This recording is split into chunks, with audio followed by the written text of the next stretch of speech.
For me, painting is a dance. I told the same dance for so long. This high energy, finishing a painting was like exhausting. Everyone seems to think I'm a tortured soul when I work, and it's so stressful and unpleasant and difficult. And I didn't want to make work from that space anymore, but I recently received a grant from the Huntington Arts Council. I didn't give it a title. I didn't know I had to give it a title. This was the first grant that I ever really went for, and I was, I guess, shocked when I got it. I was elated. The grant is called Creative Individual, which is to further your practice as an artist. Hi, my name is Lisa Petker Mintz, and I'm an artist. Welcome to my studio.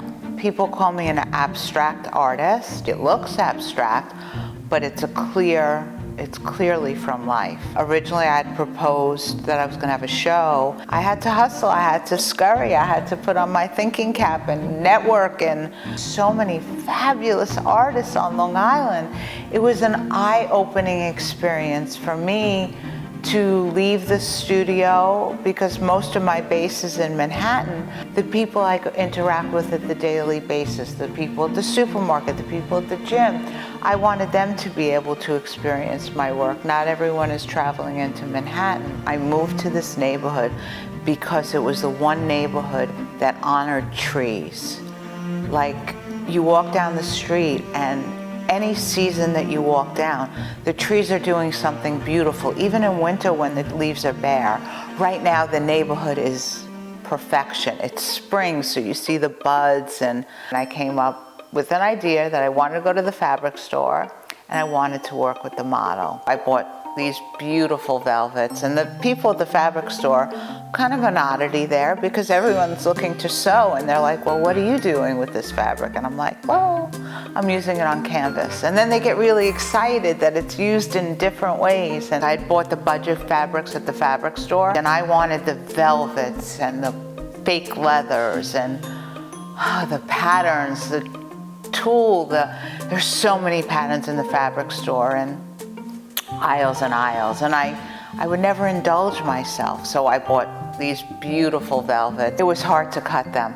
First, it was hard. They're precious, and my work is experimentation. So you may cut it, and the discard pile is really big, and it's actually hurts when you see all the fabric that you've wasted that you can't use because you cut it and it doesn't work. So you're thinking, and you're like, breathe. Okay, maybe I'll use it again. Maybe I won't. And then gluing the fabrics, gluing velvet is very different than gluing paper. You can't get any medium on the velvet because it will soil it, and then you will see it. So care is not necessarily my forte, so I had to be very careful. I love a learning curve. I love when you throw curveballs at me, and I'm at my best when I have to figure stuff out. I didn't dabble in fabrics. I bought some at the bargain table. They have got like the 10-cent table and the $5.99 table, and I bought some of those. The grant allowed me to jump. I cut out these giant fabrics, and I didn't want to waste them. And that piece was in the studio for 2 years. It had many different lives. It kept twisting and turning, and the most important part of that piece from the very beginning was the way red and blue react to each other. The surface was so marred and scarred from working it so extensively that I learned something new, that the paint gets in the crevices, and then I realized the fabric covered up so much stuff, and I couldn't look at it because the fabric stopped my eye. And this piece in the corner over there, I have a piece of fabric that goes across the top. I don't know if that's the dance I want. I found something else in the work that excites me. All my life I dreamed of having these expensive fabrics, and now it's like, oh my goodness. I guess the model taught me immediacy is a better tool in my work. When I was in art school, I was a figurative painter. I worked with the figure. And Maria, my model, is a friend. She's been my friend for 10 years at least. And for me, she's a vision of beauty and what you can do in a bodybuilding world. If I know that I'm going to work with the model, I'm going to do a few practice runs because it's expensive, because you're paying somebody for their time. So you want to make sure that you get the most of that time. You keep going, and charcoal is the medium that works best for figure drawing for me, because I need something that's fast, that's going to move across the page. And I practiced with my daughter, and when Maria came, I didn't know what I would see, but my hand was ready. The charcoal was ready. I knew I needed vine charcoal because vine charcoal moves fast. These aren't drawings that you're making that are sacred or that you're going to keep. They'll probably wind up in the garbage, and that's okay, because not everything you make is meant to be seen. I looked at her, here is one of the most incredibly beautiful women you will see, to me. And here I am fascinated by her feet and her toes. Her arch of her foot was so high from all the years of wearing shoes, high heels, and then her elbows and the angles of her body and her nose and her lips and her breasts, they're beautiful. She's beautiful.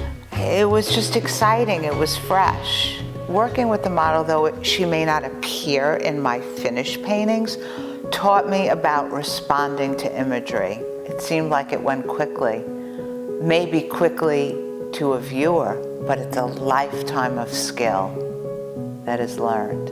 And the model brought back that lifetime of skill and trust and faith.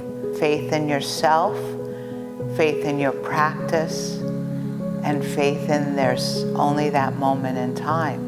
I'm a ball of energy, I'm wired tight, so I can do this big, huge dance, improvisational dance on the canvas.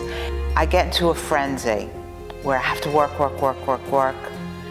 and when the painting goes awry in that frenzy, as it will, because you're freaking out because it took an ugly turn for the worse. And then I remember, you made a lot of beautiful paintings in the past. It either will work or it won't. That's what I learned to bring back to my practice, that freshness. It hurt me to know that I was working in such a dark place, and I let it all go.